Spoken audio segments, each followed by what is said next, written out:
السلام علیکم ورحمت الله وبرکاتو.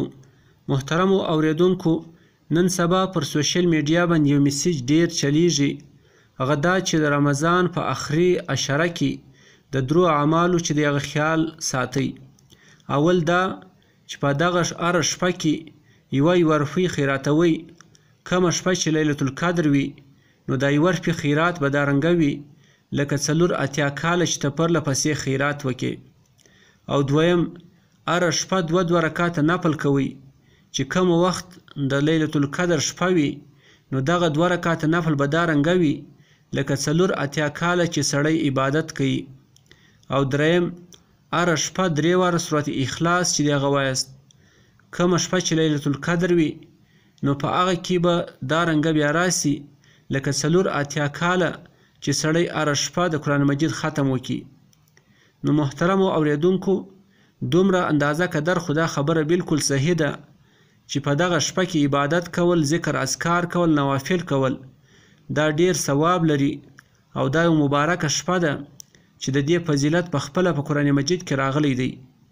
خو دغه فضیلت او دغه ثواب د 4 کاله یا د 3 کالو سره خاصول دا صحیح نه دی، بلکې دا غلط دی.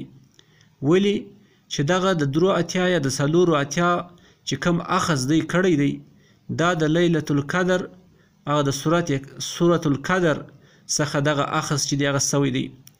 او په سورة القدر کې د الله تبارک وتعالی دا فضیلت د 4 کالو یا د 0 میاشتو سره چې دی هغه خاص کړی نه دی، ولې که د 0 میاشت سره خاصولی نو بیا ویلی وای که 1000 شهر بیا ویلی وای. اوس یې دلته خیر من 1000 شهر ویلی دی او د خیر معنا ده ډیر بهتره.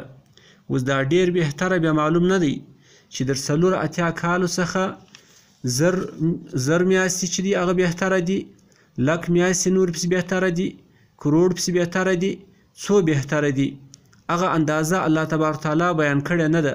نو چې الله تبارک تعالی یو شی مبهم پرېښتی وي نو زموږ لپاره څه دي چې موږ هغه متعین کوو. نو د دې وجې دومره قدر، دومره اندازه خبره خو بالکل صحیح ده چې په دغه شپه کې عبادت دا ډیر ثواب لري.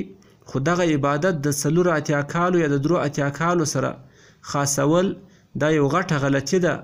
نو ځکه د دغه میسیج مخته شیرول دا غلط دی، مخته د دې شیردنګه بالکل مکوئ. او د دا خبرې هم خاص خیال ساتل ضروري دي چې دغه خبره د امام کعبي طرف ته نسبت کول هم په کار نه دي، شاید چې هغه به دا نه وي ویلي.